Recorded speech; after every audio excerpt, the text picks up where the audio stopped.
Hey guys, it's Duchess. So I actually had a completely different video planned for today. Like I had already recorded it, I had started doing my voiceover and stuff for it, but inspiration just struck randomly. I've been trying to complete this house for months. I think I started trying to build this maybe in June or July, and it's currently November, so it's been a long time coming. I have tinkered with this house for not just like the shape of it, but just literally building for the entire plot because I did not know what to do. But I just went into The Sims randomly and I was trying to figure out what I should build. Nothing was really striking me at the time, and I was like, maybe I should visit Glimmerbrook and see which houses I haven't finished there. And I finished building the 2 empty lots, and I finished renovating the Amicable Acolytes lot, and I finished renovating the bar there. And so the only thing I hadn't finished was this lot. And I don't know why I've been struggling with this. Usually building it comes pretty naturally to me. Like once I have a good shape and I have a general idea, then it's usually really easy for me to build. Typically, before I start building, I will create a family because I think if there's a family in mind when I'm building, it makes it even easier to build because you have the different personalities for the bedrooms. You kind of have the personality of the adults as a whole who will be, designing or decorating the common areas of the house, like the kitchen, the living room, dining room, all that stuff. But I just struggled with this so much. I had a family created for this. This is the Diamond family. This is linked to my previous video that I did on the Moonfall family. And so I had the family, had the personalities, I had the lore, I had everything, and I just could not get this house right. But oh my gosh, just look at the exterior. It looks so cool. I'm so proud of this. I finally got it done. I tinkered with a lot of different designs for this house over the last couple of months, like I did. So the family that lives here, like I said, it's the Diamond family. It's 4 of them, as you can see. There's a mother and father, sister and brother. And so the sister and brother are young adults, and I'm sorry, I completely don't remember their names. But the children, they are adults or young adults. And so originally I was gonna have like a main house and then maybe have 2 tiny homes in the front, and then I was gonna do this really grand house, but I couldn't fit a good backyard that I wanted to do. Then I was gonna do a house with a tower, but I couldn't get the tower to work out well. And I think part of it is that I kind of used up all of my Spellcaster creativity on other builds that I maybe tore at a different time. So by the time that I tried to do this house, all of my really good ideas were gone. Like the other fresh builds that I did for Glimmerbrook, they're like super detailed. I spent multiple days building them, which usually does not happen. Usually I can finish building a house within 2 hours, 3 hours at the most. So it was so detail oriented, and there were so many things that I added to it that I think I just used up all of my creativity on those houses, and I struggled with trying to build this one. But we got it done, or at least we're getting it done in the video as you're watching it. Even though it's not as detail oriented, like I still really love it, but I wouldn't consider it like one of my top favorite builds. I still really love it.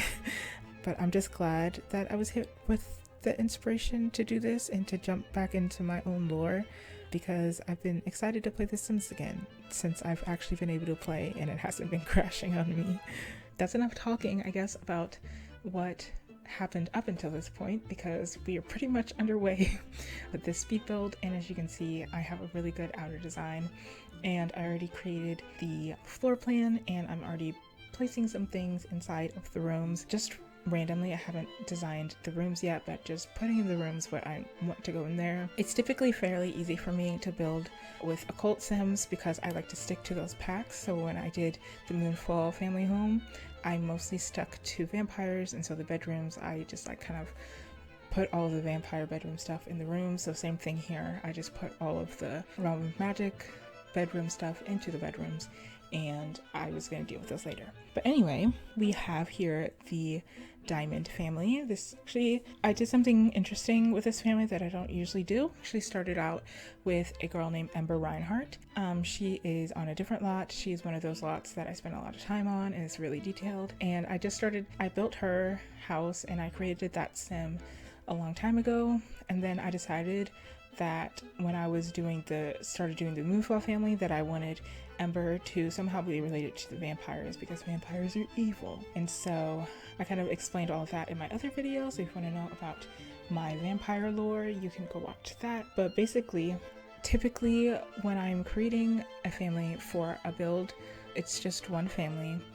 If I'm going to do multiple generations, typically I won't do a bunch of siblings. It'll usually just be an only child, because it's just easier to keep track of people that way, and it takes up building a family and a lineage takes a really long time, at least the way that I do it. So if I do that with multiple siblings, then it takes even longer. So I usually just try to stick to single children. However, Ember's mother has a brother, and her brother lives in this house with his family. And so that's something that I don't typically do, but I just, for whatever reason, felt like I wanted to have two branches of this family. And so Ember Reinhardt and the Diamond family, they are related. These are Ember's aunt, uncle, and cousins. And yeah, so the Reinhardt name is an ancient bloodline. So it's really popular. Everybody kind of knows that in the Spellcaster world. But this is how I'm linking the Spellcaster lore to the vampire lore. So, like I said, there's two families within Ember's lineage. There's the Reinhardt side, that's her father's side, and then there's the Diamond side, and that's her mother's side. The Reinhardt side, like I said before, that is a strong bloodline, popular. They're really good spellcasters. But the Diamond side of the family, that's the side of the family that was tainted by the vampires many years ago. So the Diamond bloodline is a ancient spellcaster bloodline, and a couple of generations before this family, Lenora tricked, I believe her name is Audra Diamond. She is kind of like the matriarch of the Diamond side of the family, and she was tricked into getting with Lenora, and then because she didn't know that Lenora was a vampire, and then Lenora revealed that she was a vampire, so then the Diamond side of the family was tainted by vampires. So it kind of broke the ancient bloodline, because it was kind of like a pure bloodline. But yeah, so Audra was devastated, but it was too late because she already had a daughter, Nyx Diamond. And yeah, that was kind of that. Lenora kind of just left her, because that's what evil vampires do. So yeah, that is how the vampire story kind of falls into the Spellcaster family. So Audra was devastated, and she left Glimmerbrook, and she kind of went into hiding, and she raised Nyx all by herself. She kind of wanted everyone to forget the Diamond name, because, you know, Glimmerbrook is really small and people talk, and she didn't really want to be around all that gossip. There's a bunch of rumors going around, some of them true, some of them false, and she did not want to make it known which ones were true and which ones were false. She kind of wanted her business to be her business, and so she left Glimmerbrook.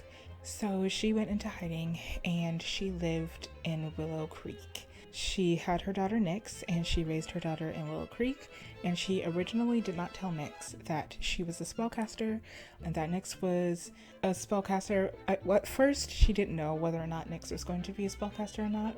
She didn't know if she was going to be a spellcaster or she was going to be a vampire, so she was really afraid of that. And so that's why she fled to Willow Creek, because Willow Creek, at least in my mind, isn't really close to Glimmerbrook. I like to think that they're kind of tied through the Sylvan Glade, which is why she moved to Willow Creek, because that's kind of near something magical. But other than that, nothing. It's pretty normal, pretty mundane, kind of historic place. So low-key for a runaway spellcaster to live. So yeah, Audra didn't know if Nyx was going to be a vampire or a spellcaster. And with spellcasters, their powers don't show until they are a teenager. So she was kind of scared when Nyx was growing up, and she didn't tell Nyx that she herself was a spellcaster. When Nyx was a toddler, Audra would kind of do some magical things around the house, but you know, with toddlers, they can remember things incorrectly, or it's really easy to just dismiss what you do because they're younger and they don't really understand everything. And so anytime Nyx as a child or like a preteen would ask about that, her mother would be like, oh, you were just a little girl, I don't think you were remembering correctly. And she never told Nyx that she was a spellcaster. And so then eventually Nyx grew up, and when she was a teenager, that's when her powers started to come in, and Audra was so thankful that her daughter was a spellcaster and not a vampire. However, if I don't like zoom in on the Sims now on either Ember or anybody in this family, but they actually have pointy vampire ears, which I thought was kind of like a little fun tell. Even though they're all spellcasters, they still have some vampire features, just because that runs in the family, and I like to think that vampire features are very strong and they don't really go away. So everyone on the diamond side has pointy vampire ears, and even though Ember Reinhardt mostly identifies with the Reinhardt side of the family just because that was her dad's side of the family, that's part of her family she grew up in, she has pointy ears because of her mother. So yeah, that is how the diamond bloodline got tainted. And so eventually Nyx was like, okay, I have magical powers, but like I can't cultivate it here in Willow Creek. There's nothing I can really do. So she moved back to Glimmerbrook, and like I said, Glimmerbrook is a really small area. There's not many places to go, and so she kind of just like lived in the woods for some time. You know, it had been at that point about 17 or 18 years since the Diamond family had lived in Glimmerbrook, and so while that is a pretty long time, it's not necessarily long enough for people to remember or that's not really a long enough time for people to forget the incident. So she didn't want to, Audra had told Nyx all of this, so she didn't want to draw attention to herself or to her family, so she kind of like hid out. She struck up a relationship with Morgan, who trained her in magic and kind of like helped her out to become powerful again. And so Nyx became so powerful that at that point nobody really wanted to mess with her, and so she felt like it was safe for her to come out of hiding and to officially move back into Glimmerbrook. And you know, of course there were some whispers, but essentially people respected the Diamond family for making a comeback a mere 17 or 18 years later. And then Nyx got married, and she had her own daughter, and then I think her daughter got married, and so now we're here with this family. So that's my spellcaster lore. I don't really have a lot of lore for the Reinhardt side of the family, because mostly everything was tied to the vampires on the Diamond side. So yeah, that's about it for that. Like I said earlier in the video, I don't know why I struggled so much trying to build this house, because like I said, once I have a family and that I kind of establish at least personalities or a little bit of a storyline with each of those families, it's really easy for me to build a house. But I think maybe it's because I had done so much lore with this house or with this family that I wanted to do a really good job, and I wanted to just kind of fit everything that I had built up around it. And so I just struggled a lot with finding a style that I think fit the family, fit the lore, fit the magical thing. I will say I think building in Glimmerbrook is probably one of my favorite things, because it's one of the few, if not the only, places where you can have these really gorgeous colorful foliage, because I think colorful foliage looks really magical, and you know, this is a magical place, so having the super colorfulness, I guess, fits Glimmerbrook. And I think if you're interested in the type of flowers that I'm using, then the Romantic Garden pack is definitely for you. I'm a bit of a collector of Sims 4 packs. I have all of them except for the Star Wars pack, and so I don't really utilize all of them. There's some packs where I literally only use one item, and I don't think all of the packs are even in my mind. There are some that are definitely better. And when I got Romantic Gardens, I didn't think that I'd be using it a lot, but I love using the flowers from Romantic Gardens. They're super magical, and they're just super pretty. They come in really awesome colors, and they're perfect for building in Glimmerbrook, because like I said, I think those types of flowers and the colors are very magical looking. And I also really love using these little glowy lights in Glimmerbrook because they light up at night and they're super magical and they just look really cool. I think in terms of landscaping, Glimmerbrook is definitely the best place to landscape, at least for me, because I don't know, I just think the aesthetic of Glimmerbrook is like awesome. I just love I said I love like the dark aesthetic in my vampire video, but now I'm saying that like I really love this magical aesthetic, but like I do, it's super cool. I love the swirls and the different designs and the colors. It's one of the very few places where I will manipulate the shape of the roofs to make them rounded or to make them a bit like sink in a bit. So it's just overall a really awesome place to build. So now we're rolling into some pictures.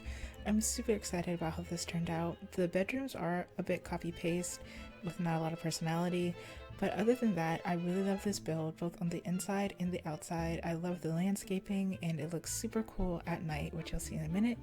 So yeah, I hope you enjoyed watching this as much as I enjoyed making it. Have a good day!